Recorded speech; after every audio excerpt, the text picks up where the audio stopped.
Live.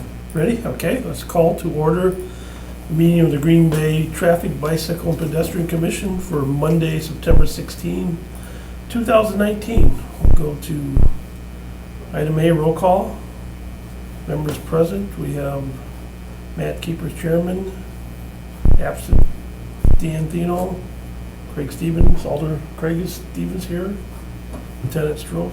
How do you say it, Brad? Let me get your You name. got it exactly Stroke, right. okay, Stroke, all just right. like a All right. rabbit test, yeah. Bridget and Ray are absent, and our newest member, Stephanie. Welcome tonight. So with that, we'll move on to item B, approval of the agenda. Motion approved. Motion been made, second. Second. All in favor? So Stephanie, chime in now. So we need to, we gotta kind of spread the motions around here or whatever. So, so don't be afraid to chime in. So motion made, and second, all in favor? Aye. Motion carries. C, approval of the minutes of the Monday, August 19th, 2019 Traffic, Bicycle, and Pedestrian Commission meeting minutes. Do I hear a motion to approve? Motion to approve. Second. Approved, seconded, all in favor? Aye. Motion carries. We'll go to E then. Informational, report of the traffic engineer of recent appointments and reappointments to the Traffic, Bicycle, and Pedestrian Commission. Great, thank you. I guess it'd probably be most appropriate to start off with our newest member to the commission, Stephanie Birmingham. And I guess since you're here, rather than me telling about you, how about you tell about you? Great. I'm Stephanie. I live on the east side of Green Bay. Actually, Alder Craig is my other person. Okay. I work at Options for Independent Living as advocacy coordinator. And I'm also I have a master's in counseling, so I'm a therapist. Involved in a variety of things. And excited to be a part of the commission and looking forward to learning as well. Thank you. Thank you very much. Thank you for Thank you. accepting. Excellent. And we'll probably use your counseling skills at some point in the future. So good to know. So All right. thank you. Do we need a motion to approve that, Dave, or just is that informational? So no Okay, motion all right. required.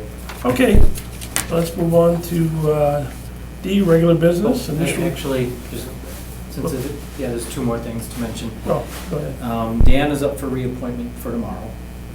So I've seen the agenda for council, and he's up for reappointment. And Stephanie was reappointed at the last town council meeting. So what were they? I think they're 3-year terms. I'd have to double check. But so we have one reappointment and one to be reappointed. Okay. And everyone else is you're not expired. So I did get a notice. I did get an email from, we'll say her name wrong, Celeste Celestine. Okay, about the mayor is able to reappoint the committee or chairman of the committee that after 6 months of being in office, and I was willing to continue as the chairman of the traffic commission. So I did respond to her. Yes, I will be around for a while yet here. So if all are willing there yet, but I did get an email from her in the last couple of weeks, so just That's appropriate for the site of it too, it sounds like. Yeah. And I guess now that you say that, seeing how now we do have a new makeup of the commission, that if you wanted to have re-elections or anything like that, Okay. we make our own rules, so to speak. But if there was, for some reason you said, well, I'm done chairing the meeting, anyone else want to do it or whatever like that, we can also do that. Okay. Coming up, and sometimes when we get new members or other members go, sometimes that's brought up for consideration. Of course, not a requirement, but just throwing that out there. Sure. No, I'm good. We can talk when Dan's here because he's pretty regular. If he wants to do something different, let's, Craig, you're good with the. I'm good the way it All is. right. Nobody's voting me No. out, so. Okay. All right. I guess we'll keep it I status don't think quo. you can be voted out. Can you? I'm like, You I'm like a kinda- king. Maybe You're the chief. protected. You're protected. Maybe the chief will vote you out. That's true. What do you know, something I don't? No, I know nothing. I know nothing. Just think of the hierarchy there. That's true. So you're good. You've done a great job, so we Thank you. appreciate everything you bring to the meeting as all members of the committee. So with that, we'll move on to item D, D, regular business, initial request. Consideration with possible action request by the Green Bay Area Public School District for the City of Green Bay to staff and employ an adult crossing guard at the intersection of Humboldt Road and Mount Mary Drive to assist Beard Elementary students to cross Humboldt Road. Yeah, if you want to take a look at the screens, I've brought up a map of the area around Barrett Elementary. Now, what you see here is actually the former school, as many of you know. This school actually no longer exists. It was raised and a new school was built to the west of it, and then this parkland kind of swapped areas. So yeah, there was a land swap that took place, and the new school was built and is up and operational. So it really changed the dynamics of this area. Now the school faces this way, and there's actually a bus loading area that kind of comes in this area, and then off of Laverne, in approximately this area, there are two driveways, one's ingress, one's egress, and that's where parent pickup and drop-off takes place. So I actually commend the school district for the design of this. I think it's probably one of the more well thought out, newer designs that I've seen that A, separates the bus loading and the parent pickup drop-off, but also B, has a lot of that storage on site so that there's not a lot of spill back into the streets, or at least that's the way it appears on paper. Now, I was actually requested by their safety coordinator, safety and security coordinator, Chris Collard. He had sent me an email. We had an exchange over the couple of days, September 5th and September 6th, relative to a request for an adult crossing guard at the intersection of Humboldt and Mount Mary. Now, currently there is a crossing guard at this location, with Laverne and Humboldt. And now with the way that the school is situated, it appears that some of the pedestrian patterns may have changed as well. I'm presuming that some of the release of the students is more towards this corner here, and then there's kids crossing at this intersection and probably, going in similar directions that they had in the past. That being said, it sounds to me like there is a change in the pedestrian patterns because the school is new, and they are concerned about the kids crossing. Given it is a new school, given that some of the new patterns need to kind of settle in and take place, given that there's going to be some educational component to this, as in there's going to be information distributed to parents via emails and announcements on how the actual pickup and drop-off is to take place. It's my opinion that they're still kind of working the kinks out.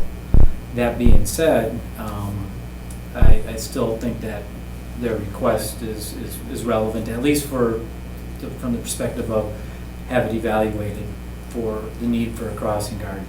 Part of me is thinking as well that if indeed the dynamics have changed such that maybe the crossing guard at Laverne is being underutilized now, that perhaps maybe there could be a transfer of one. Who knows, maybe they need an additional one. I don't know. But I think that should also be part of some sort of a study. I think not just looking with blinders on and taking a look at the one intersection, but I think actually taking a look at both of the intersections and coming up with some sort of conclusions and recommendations as part of this new school. Well, is Ken still the crossing guard coordinator for the city, Correct. or for the? So would that be something we would refer to him, Dave? Or? No. Public Works has always done the research and the studies. Okay. I may confer in Ken Brodhagen, Ken Brodhagen being the crossing guard administrator. But the studies will always come through Public Works. Okay. We bring them to the commission. They're either approved or denied, and then that report goes, just like all these other items, goes to common council for final approval. Knowing this in Ken would be charged context, with some training, sorry Dave, but I was just going to say Ken would be charged with training if it were school employees that were going to be trained. If not, he would be tasked with assigning somebody to that particular intersection, filling that vacancy through our bidding process, which happens every August. We just actually got through it for this current school year. so with that, I make a recommendation to refer to staff for study. Okay. Motion been made or do I hear a motion, I should say? Motion. Motion been made. Here a second? I'll second. Motion made and second, all in favor? Aye. Motion carries.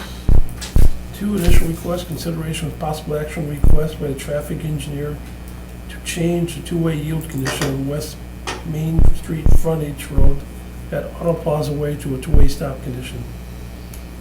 Again, I'll draw your attention to the screens. I'm showing here where the push pin is the intersection in question. So you can kind of get an idea in the context of where this is located. This is East Town Mall. We have some car dealerships in this area. More specifically, in this building here to the west of the intersection is actually a new Starbucks location. Now, Starbucks used to be located right across the street over in this area and have relocated to a new store over here. It was brought to our attention to, that maybe this additional traffic may be having some sort of impacts on this intersection, so we evaluated it. And the current intersection itself is two-way yield, meaning you have a yield southbound and a yield northbound at this intersection, and the traffic that's coming from Main Street does not have any sort of control. Now, the driveway by state statute would have to yield to all traffic to a public street, including sidewalks. But what we had seen from our observations in the field, that you have some drivers that just kind of, this is the drive-through right here, they kind of come out here and kind of just coast through the intersection sometimes, and with the yield condition there, sometimes the drivers too are going to maybe, I don't want to say roll and stop because it's acceptable under yield condition if there's no other conflicting approaching vehicles. But it seems to me that there's a lot more traffic on the intersection itself, and thought that for the safety of everyone in that area, that upgrading the yield signs to stop signs would be advantageous. Another thing too, I think, would be to have some sort of outreach to the owners of that commercial property. Not necessarily Starbucks, because I'm presuming that they lease that building, which a lot of businesses do. But I think it would behoove us to contact the commercial property manager and ask them to install a stop sign on the exit movement of that driveway for, in essence, reinforcing what the state statute is all along. But I think that would probably curb or correct some of the behavior, some of the exiting orders from that development. Is there more than just a Starbucks there? I believe it's like a Verizon store or an Right, AT&T okay. store. Yeah, I think it's a cell phone store that's on the right side of it Okay, as you so- look at it from the front. Go to Sherwin-Williams all the time. I always have to stop right there. Yeah, right. Let me just see if this is updated. You might be able to see it, but it's still relatively new. Let me see. This is 2016. This is old. So there you go. Toys for Trucks. That's what it used to be. But this side of the building, like I said, I think is a cell phone dealer, and then this side is Starbucks. Honestly, I don't know if they didn't just renovated that building or gutted it and put something new, but it looks significantly different now. Is there just one entrance and exit and entrance there then now? It's the same as here, this is the entrance, so it is actually entrance only, exit only here. The other thing I should probably point out too is that this driveway, in my opinion, well, it's not just even my opinion, you can actually see it, doesn't really line up exactly with this, so it's kind of on an offset from it. So when people are coming out of it, they have to kind of do a reverse S out of it. It's slight, but it's still present. And you also have that's also now a spot for the city buses. That's the east side transfer point. All the right along that frontage road. Right, I think, actually, is this They- it, Stephanie? I think, because we got the sidewalk that Yeah, kind of right. comes in. Yeah, so they line up all along there, so Mhm. if you're a pedestrian and you're right along all that whole space. Right. Yeah, well, that's a great point she brings up, because now with the transfer point, there's more bus activity, just, again, not only additional traffic, but it's heavy trucks that makes the buses, so. So you get kids walking down from the bus to the, Right. is there a and here's what I was talking about, the driveway. See the driveway, if you go straight out, you're almost kind of heading into that curb ramp, so you gotta make a movement this way, and if you're taking a left, it's even more of a prominent deviation than just a straightaway. So would you have them put a stop sign in both of them then, or just the one? Stop here, this is yield. From this is leaving yield. Starbucks or leaving? Well, the Starbucks is a driveway, so it's really not the city's responsibility to be putting that up. I mean, it's in essence, it's more, I guess you'd say it's like an invisible yield sign right there, because state statute says that all private traffic shall yield to public right-of-way. But you mentioned traffic. something about having the owner of the commercial property put up a stop sign? Yeah. So would you have them put them up in both those spots or just the one? Well, this is recommend- exit only and this is entrance only, so you Oh, it should is, be one okay. here. All right, Yeah, so you can't go out the other, okay. gotcha. correct. Right.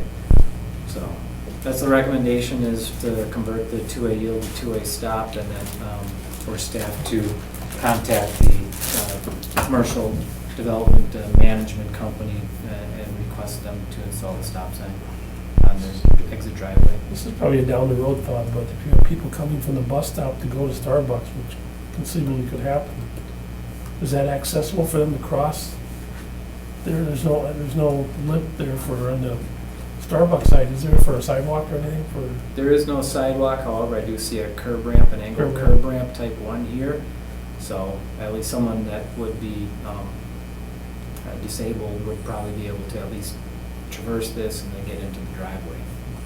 A little dangerous? Not perfect, but Yeah. At least there's no grade separation.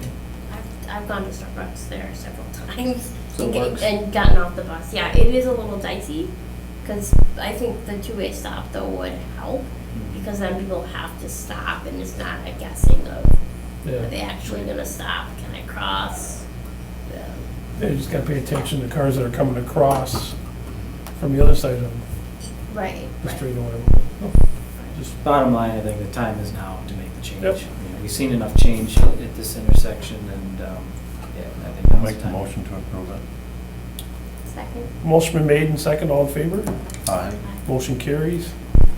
3, initial request, consideration with possible action request from Alderman Scannell to change the 2-hour 7 a.m. to 7 p.m. Monday through Friday zone to 3-hour zone on Van Buren Street from Main Street to Walnut Street. This communication came through on a couple of different emails, looks to me starting around August 28th, August 27th actually, and we had a number of emails go back and forth on, I guess, some of the pros and cons. Initially, they wanted 4-hour parking. I told them some of the pros and cons of going 4-hour parking in the downtown area, more namely that anyone that is an employee down in the downtown area, 4-hour zone is actually very conducive to come in the morning, go take a lunch somewhere, move your car, come back, and do another 4 hours, and you're completely legal. So I brought that information to the alder. He had a meeting with the neighborhood association, and they came back asking if 3-hour would be a potential option. I said, yes, it would. And he confirmed that the zones between Walnut and Main on North Van Buren, he would like changed. So I looked into, both the east side and the west side of the 3 blocks that are there. So you got a segment between Walnut and Cherry, a segment between Cherry and Pine and Main Street. So I guess I'll just describe what we would change at this point in time. West side between Walnut and Cherry is 2 hours 7 a.m. to 7 p.m. Monday through Friday. 1 block north, Cherry to Pine. The east side is 2 hours 7 a.m. to 7 p.m. Monday through Friday. And the northernmost block, Pine to Main Street, it's 2 hours 7 a.m. to 7 p.m. Monday through Friday, both sides. So with that, I don't really see an issue with that. It kind of sounds like it's a happy compromise, a happy medium for everybody. So with that, I make a recommendation to approve of the request. Motion to approve. Motion been made, second, do I hear a second? I'll second. Motion been made, second, all in favor? Aye. Motion carries. 4, initial request, consideration with possible action on request for Alderman Brunette to make changes to alleviate parking concerns at the Resch Aquatic Center. again, I got some emails from actually Alderman Brunette. Now, some of you may recall that have been around for a while that he was an alderman for a term and then left the political arena and came back after he moved to a different district. So district, it's actually Alderman Weary's district that this request to be made, and it must have been a constituent that known him at that time is what I'm assuming. But he had forwarded me an email basically just expressing their frustration that there really isn't enough ample parking that's provided by the Parks Department or the city or whoever be the responsible party, but there's just really not a lot of on-site parking available for the Rush Aquatic Center. They received some tickets and in essence have been asking to see if there's any options for making some changes to maybe some of the parking zones. So I had reminded him of some of the discussion that had occurred shortly after the Rush Aquatic Center was constructed and opened, and overwhelmingly the neighborhood, and let me just bring this up on the map so we can give you a better idea of context. More of an idea that here's the Rush Aquatic Center, here's Reed Street. So these residents on the south side of Reed Street were strongly opposed to opening up any sort of parking for the attendees of the park, to the point that they push for a residential parking permit. And as you know, residential parking permits are usually done under special cases, are usually done kind of area-wide, not just for a couple of requesters. So there was a number of areas, and it's not just this block that has some of the residential permit parking. I believe Oregon Street has a segment of it as well. So that was a lengthy discussion over multiple meetings at Traffic Commission. And subsequently, the residential permit parking zones were approved. They went in. There was some growing pains, I guess you'd say, because enforcement was always was needed there to get compliance. We went through probably 2 iterations of the sign message and spacing, everything, and finally, I believe it was 2 years ago, I think we kind of got to a point where no supplemental signs were needed, and pretty much everything that was there under regular enforcement seemed to be working. So it's my opinion that there's overwhelming support by the neighborhood to keep what's there at this point in time. So I'm not belittling the request by just one person, but I just think it's we have one person versus an entire neighborhood that strongly had come out with an opposite position of this. So at that, I really don't see a need to be changing. I guess if there's anyone that is here that would be interested in speaking on it, obviously we can open the floor to have that discussion. But other than that, I really don't see a need to have the change, and would actually make a recommendation to receive and place on file the request. Were you here to speak to that item, sir? Yeah, I'd like to speak to that. Okay. 1 second, we'll call you. You have the information from the gentleman? Not yet. Yeah, okay. All right, you have the form to fill out, sir? Yeah. Oh, to open the phone. Suspend the rules. Thank you. Motion made to suspend the rules. Do I hear a second? Second. Okay. Motion made. All in favor? Aye. Okay. You want to speak? You might be close enough. I've gone to the pool when it's busy, and 1 second, we'll announce who you are. oh, Paul, is it Butcher? Paul Busher, Busher? Okay. 1120 Elizabeth.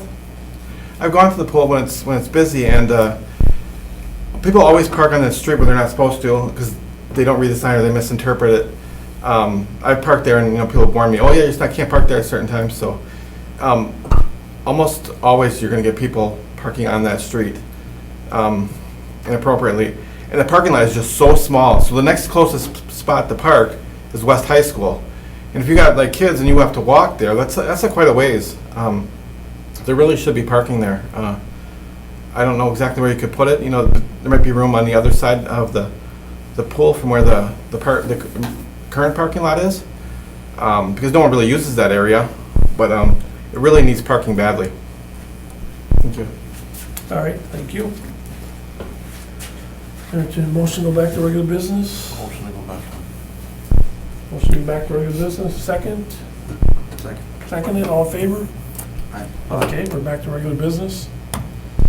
I remember coming before us several different meetings back during the construction phase, and I, like you, I thought we had pretty much everybody in the neighborhood was buying or was happy with the resolution, because there is, as I heard from the gentleman, not enough parking there. I'm not sure how you make more parking there.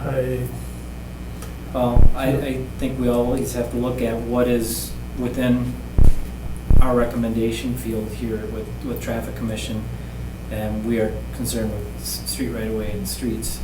If indeed the issue is lack of on-site parking, that is really kind of out of our jurisdiction, and I think should be more or less addressed by the Parks Committee than Traffic Commission. Okay. So would it behoove us to move this, receive and place and file, and recommend, or go to? I think your options are going to be this, receive and place on file, or B,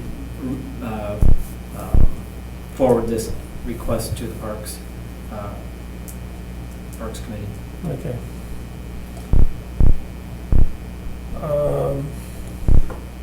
I would recommend probably moving it to the Parks Committee to take a look at, because unless somebody else has got comment on that area, I don't know the area well enough to. Well, I'll make a motion that it should be forwarded then to the Parks. Okay. I would second Okay, motion been made to forward to the Parks Commission for review. Motion been made and second, all in favor? Aye. Motion carries. 5. Are these all separate then, Dave, or do we wanna? I would say let's take 5 and 6 together and 7 and 8 together. Okay, all right, Actually, yeah. okay.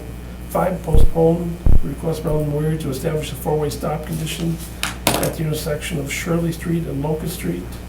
6, to request Marilyn Weir to establish a 3-way stop condition at the intersection of Western Avenue and Maryhill Drive. I haven't heard anything from the alderman on either of these items, and they've been postponed, and I really don't know the direction that he wants to go. I mean, obviously the request is to make the change, but it's standard procedure for the commission and for staff that anytime a multi-way stop is being requested, that at least needs to be supported with a study. I mean, whether or not the recommendations go with the recommendations of the study or not, but there should be a study on file to evaluate a multi-way stop condition. And both of these fall in that category. One's a T intersection, one's a 4-leg intersection. Was he gonna be here from last month's meeting? Is that why we postponed it, or do we just postpone it? Do we have any? I haven't heard anything from the alder rep, by phone or by email on these 2 items since it was postponed last time. it. Should we refer this to staff for a study then? My experience tells me that not only both of them will fall short, but I think significantly short. So if I had to say, do I think it's best use of staff's time to be researching this at this point in time? No, I don't. Well, if he was, second month now, if he had really interested in doing something, I would have thought, you would have heard from him, if not shown up here tonight, so. Should we place on file? That's what that would Place be on my- file and let the alder readdress if it is an issue that's large enough, or I should say rises to the level that he thinks it needs to be addressed, we'll just allow him to bring it back. Right, if it's received and placed on file and he wants to pull it at council, he has the option to do that. All right, that sounds like the way to go. Well, I'll make that motion then to place on file. Second. Motion made, receive and place in file, and seconded, all in favor? Aye. Motion carries. 7, consideration with possible action on the request from Alderman Johnson to look at speed control measures near the 800 block of Gross Avenue. Number 8, consideration of possible action on the request from Alderman Johnson to address chronic complaints regarding speeding on 12th Avenue. So on item D7, the elder and I discussed this on the phone today, and we both recommend that it should be postponed until the next meeting, so he and I can discuss the results of the study. Now, it was actually postponed to this, but he had called me up right after to find out what the motion was prior to the report being filed, because as you know, there's usually almost a month that goes by, and he had just asked me, he's like, well, how hard is it to throw the tubes out there, go get some speed, collect some speed data, so I actually went ahead with the study. You know, our time is always, you know, spring, summer, fall, and once winter comes around, you know, we can't collect the data just because of the weather conditions. So I went ahead and completed the study, but would rather sit down and talk with him about them. But that's what he's requesting, and he did make that outreach to me, so I don't see any reason why to deny him that conversation. No, fair enough. So I would say that one would be postponed, and then, is there other questions on this one, or? Yeah, 7 and 8. How long do you want to postpone it for? Another month. Yeah, so this would be on the October agenda. And same thing with the 12th Avenue, so that he wants to be able to sit down, and we'll probably discuss it at the same meeting, I'm presuming. He wants to understand what the potential speed reduction benefits would be that would result from the recommendations that are in the city's Safe Walk and Bike Plan. I did confirm, and I believe I had stated at the last meeting, that there are some recommendations as part of that plan that impact segments of his requested area. So I'd like to sit down with them to talk about that as well. So both D7 and D8 I would recommend to postpone to the next meeting. So you're gonna talk with him before the next meeting, so you'll have more information? Yeah, either here or I will set up a Okay, meeting. all right. We'll make sure that. Postpone it. Okay. Motion's been made to postpone 7 and 8. Do I hear a second? Second. Seconded. All in favor? Aye. Motion carries. Unless anybody's got anything else, I will entertain a motion to adjourn for the night. I will make that motion. Motion been made to adjourn. Second. Seconded. All in favor? We're adjourned. Okay. All right. 12% battery life left. I don't know what happened.